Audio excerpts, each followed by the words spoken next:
Brazil was one of the last countries in the world to abolish slavery in 1888. By then, photography had been invented and was in use all around the country.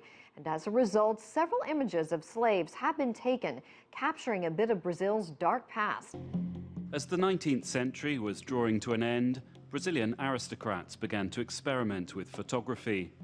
They took pictures of their vast estates, in this case a coffee plantation. But inadvertently, they were also documenting a cruel period of human history.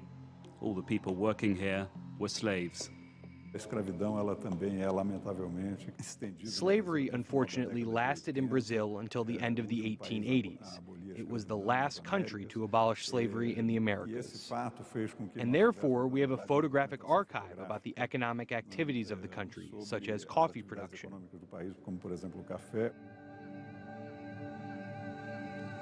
The photographs were intended to be viewed as landscapes, but the quality of the original negatives was so high that when the prints are blown up to a large scale, some uncomfortable truths are revealed.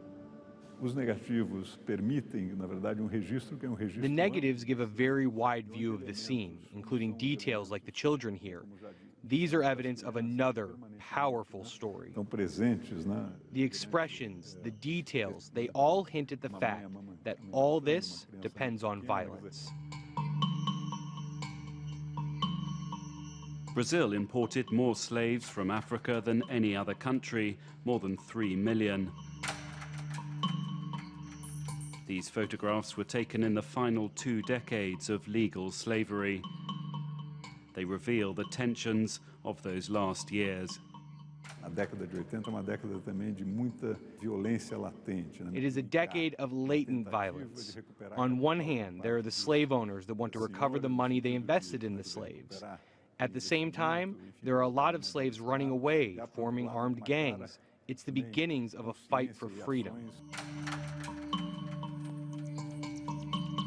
The final photograph in the exhibition was taken after the abolition of slavery. A mass is being held in the presence of the emperor's daughter, Princess Isabel. She signed into law the Abolition Act. As a result, she became the enemy of rich plantation owners. Shortly after this photograph was taken, she fled to exile in France. But has Brazil really left its slavery past behind? The exhibition curator has his doubts. Abolition came too late to Brazil, but clearly it left a legacy which in a lot of ways we still haven't overcome.